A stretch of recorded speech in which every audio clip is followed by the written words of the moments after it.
누가복음 1장 1절입니다. 우리들 가운데서 이루어진 일들이 나오죠. 성경의 역사서에는 저자나 수신자, 집필 사전과 내용을 소개하는 서론이 없지만 누가는 당시 책을 쓸 때 보편화된 형식이었던 서론을 넣고 있습니다. 요한복음은 결론을 넣고 있죠. 한편 마태는 그리스도를 유대인의 왕으로 나타내려고 다윗 왕가의 족보에서 시작했고, 마가는 그를 종으로 나타내려고 직접 그의 사역을 다루었습니다. 누가는 서론에서 책을 바치려는 사람에게 저술 동기와 방법, 목적, 내용 등을 유창하게 세련된 고전 헬라어로 써보내고 있고, 사복음서에서 유일하게 나라는 대명사를 사용하고 있습니다. 이루어진 일들이 나오죠. 이루어진 것은 충분히와 가져오다 이끌리다의 합성으로서 사람에게 적용될 때는 확신하는 로마서 4장 21절에 나오죠. 사물이나 사건과 연결될 때는 성취되는 뜻을 한다고 합니다. 즉 완성되거나 성취된 일들, 하나님에 의해 이미 예정되었던 계획을 따라 구약에 예견되었고 이제는 완전하게 성취된 확실한 사건들을 의미합니다. 완료 시장은 이미 완성된 행동이 지금까지 그 영향을 미치고 있는 상태를 나타내고 있죠. 이 표현은 구약시대에 하나님의 약속이 예수님 안에서 성취되었고 새로운 시대가 시작되었다는 사실을 지적해주고 있습니다. 무엇보다도 이 구절은 우리 가운데 이루어진 예수님의 역사적인 생애와 행적, 교훈들을 확실히 믿고 인정해야만 하는 역사적 사실들입니다.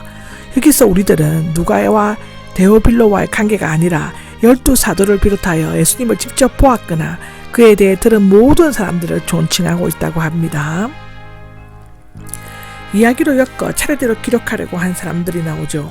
이야기는 자세히 말하다 해서 내용을 자세히 체계적으로 기록하거나 이야기하는 것을 말하는 것이며, 엮어 차례대로는 차례로 계속 이어서 순서대로 배열하다의 뜻인데, 이야기를 차례대로 정비하고 편집하는 것을 의미한다고 합니다.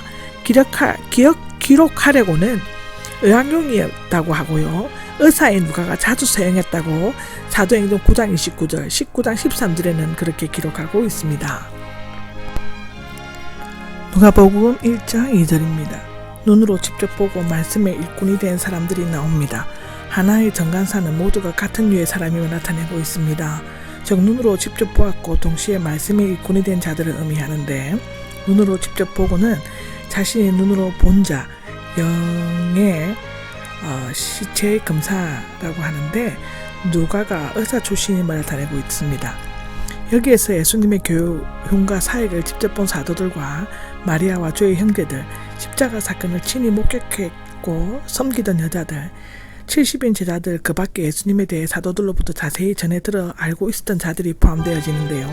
그들은 모두 예수님에 관한 기록에 객관성과 정확성, 역사성을 뒷받침해주고 있다고 합니다.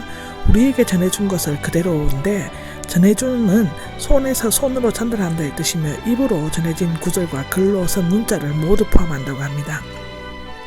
그는 자신이 예수님의 말씀을 직접 듣거나 그의 행적을 본 사람이 아니라 그들에게서 전해들은 것을 있는 그대로 재정리한 것임을 밝히고 있죠. 이 이상의 내용은 간략하게 요약한다면 누가복음의 특징은 첫째로는 확신되거나 이루어진 사실에 대해서만 쓴다는 내용의 한정성이 있고, 두 번째로는 전해줄 그대로 개성한다는 규범성이 있고, 세 번째로는 전해진 구원의 내용, 즉 말씀을 쓴다는 보수성이 있습니다. 물론 이 과정에서 성령의 역사가 함께 하심으로써 1.1핵도 오류 없이 기록해드리라 믿습니다. 아멘. 3절에는 매우 존귀하신 데오빌로님이라고 하는데, 매우 존귀하시는 개혁성경은 각하로 표현되어 있고, 높은 지위에 있는 사람을 부를 때서는 존경으로서, 사도행전에는 로마 총독 벨릭스, 사도행전 23장 26절에 나오고 베스도도 나옵니다. 또한 사도행전 25장 1절에 나오는데, 이로 미뤄볼 때 데오빌로는 하나님의 친구, 하나님을 사랑하는 자, 하나님께서 사랑하시는 자의 뜻으로 당시 높은 지위에 있는 기독이었음을 알 수 있는데, 데오빌로는 하나님께서 사랑하시는 모든 성도들을 상징적으로 가리킨다는 견해도 있지만 실존 인물이었을 가능성이 많다고 합니다. 클레멘트의 감사라는 책에 의하면 데오빌로는 자신의 넓은 집을 그리스도인들의 예배 장소로 개방했던 안디옥의 부유한 시민이었으면 아마도 이 복음서의 출판에 필요한 경비를 지불해준 후연자였을 수도 있다고 합니다. 누가의 저술 방침은 크게 4가지로 나누어져 있죠. 첫 번째 누가의 저술 방침은 근원으로부터입니다. 위로부터로 번역된다고 하는데 요한복음 3장 31절, 19장 11절, 야고보서 1장 17절에도 기록되어져 있습니다. 이 경례에는 계시로 말미암아 확정된 것을 의미한다 하는데, 그러나 일본적으로는 처음부터를 의미한다고 합니다. 누가는 처음으로 되돌아가서 세례자 요한의 탄생과 선포를 비롯하여 예수님의 탄생 전후 사정과 유일하게 예수님이 어린 시절에 대해서 자세히 언급하고 있죠. 두 번째로는 조사해 보았다인데요. 가까이와 따라가서의 합성으로서 매우 가까이 따라다닌다는 뜻입니다. 주의 깊게 뒤를 추적하다간데 집요하게 탐구하다를 의미합니다. 이것은 누가가 이 복음을 쓰기 위해 철저하고도 세심하게 준비하였음을 나타내고 있고요. 또 자세히 썼다고 합니다. 연구하여 조사했다는데 누가는 모든 수단을 동원하여 예수님의 생애에 관한 사실들을 면밀히 검토하고 역사적인 부분에 대해서도 세밀하게 정확하게 알아냈다고 합니다. 공간복음서에서는 누가에만 있는 것이 48개나 된다고 하는데, 특히 복잡하고도 변화무쌍한 팔레스타인의 정치 판도와 세속, 정치, 정권, 통치자들에 대해 올바른 판단으로 한치도 오류도 없이 기술하고 있다고 합니다. 마지막으로 순서대로 저술을 했다는데, 저술하려고 했습니다. 순서대로. 아마 또 누가가 수집한 자료들 중에는 부정확하고 불완전한 것들이 많이 있었을 것인데, 그런 역사를 차례대로 배열하고 계통을 세워 재정비하려고 했습니다. 그는 시간적인 배열만 한 것이 아니고 분명한 주제의식을 가지고 체계적으로 조직화하였습니다. 요컨대 누가복음은 역사상 정확성, 논리성, 일관성을 지닌 성령의 역사에 의한 역사적 기록이며 값진 복음서이라고 합니다. 좋겠다고 생각했습니다는 생각했습니다. 뜻은 상상하다, 나타나다, 영광을 돌리다의 과거형인데, 누가가 이 복음서를 하나님께 영광 돌리고 그를 찬양하면서 기쁨과 즐거운 마음으로 기록하고 있음을 밝혀주고 있습니다. 사절입니다. 사절을 보면 이미 배우신 것들이 나오죠. 배우시는 말로 가르치다, 귀가 울리게 하다, 가르침을 받다의 부정가구 수동태입니다. 이 어원은 영어 교리를 문답식으로 가르치다의 어원에서 데오빌로가 기독교 신앙을 문답식으로 배웠을 것이라는 추측을 가능케 해주고 있습니다. 그렇지만 그가 초신자였는지 정식 신자가 되었는지는 분명치 않고 단지 개종자였을 가능성이 있다고 하고, 그는 말씀을 통해 배웠을 것이다라는데 틀림없는 진실이라는 것을 안위와 걸려 넘어지다, 실족하지 않게 하다의 합성으로서 넘어지거나 흔들리게 할 수 없은 것임을 굳게 세워진 진리임의 뜻이다 라고 합니다. 누가는 자신의 연구와 저술을 성령의 지도를 받아 수행했으므로 누가복음을 읽는 자는 이 책이 성령의 감동으로 기록되었음을 알 수 있습니다. 데오빌로는 어느 정도의 믿음을 가졌지만 유대교의 박해와 이단 사상 등으로 말미암아 위협과 미혹을 받았을 수 있는데, 데오빌로는 누가가 의도했던 대로 누가복음을 통해 확실한 믿음을 갖게 되었을 것입니다. 물론 이 누가복음은 데오빌로 한 사람만을 위한 것이 아니라 데오빌로처럼 예수님에 대해 알기를 원하고 믿음의 확실성이 부족한 이방인들, 더 나아가서는 전 세계의 성도들을 위해 기록되어졌다고 합니다. 9절입니다. 유창하고 세련된 헬라어를 쓰는 누가는 이제 평민들이 사용하던 히브리어 어법과 일반적인 문학 형태의 문체로 기록하고 있습니다. 이 때문에 이 책이 누가 책이 아니라는 주장이 제기되었습니다. 아마도 이것은 그가 수집한 자료들의 내용을 충실히 살려 히브리적인 색채를 나타내려고 했을 수도 있습니다.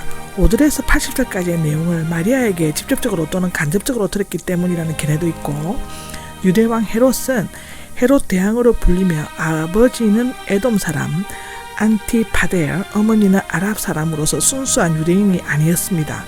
헤롯은 마카비 힐카누스 때 당시 마카비가는 부패 애굽의 수리아는 무력 로마는 무명이었는데 뛰어난 모략과 수완을 나타내었고, 시저 즉 가이사가 암살된 후 BC 44년 3월에 조공을 바쳐 호감을 샀고, 안토니 옥타비아 즉 가이사 아구스도 BC 31년에게 뇌물을 후원으로 얻어 왕이 되었습니다. 이것이 BC 37년입니다. 한마디로 헤롯의 일생은 전쟁과 출세요, 아첨과 잔악과 교활함으로서 이루어진 피해 역사였죠. 한편 그는 극과 의심이 많은 위인으로서 자신의 왕위를 넘보며 위협한다는 구실을 들어 가장 사랑하는 아내 마리아엠과 그 여자의 조부 히카누스 장모 알렉산드라를 죽였고 심지어 장남 안티파델과 두 아들 알렉산드와 아리스토블루스를 무참히 살해하였습니다. 헤롯에게는 10명의 아내와 15명의 자녀들이 있었으며 그 생활들이 극도로 문란하였다고 합니다. 그는 스스로 유대교를 신봉하는 자라고 하면서 거대한 성전 건축을 시작했으나 그것은 유대인들의 한심을 사기 위한 것이었으며 어느 종교에도 관심이 없었습니다. 여기 보면 때가 나오는데 헤롯 왕이 통치하는 기간 중이라는 뜻인데 누가는 사건의 정확성을 확실하게 하려고 역사적 배경에서 출발하고 있습니다.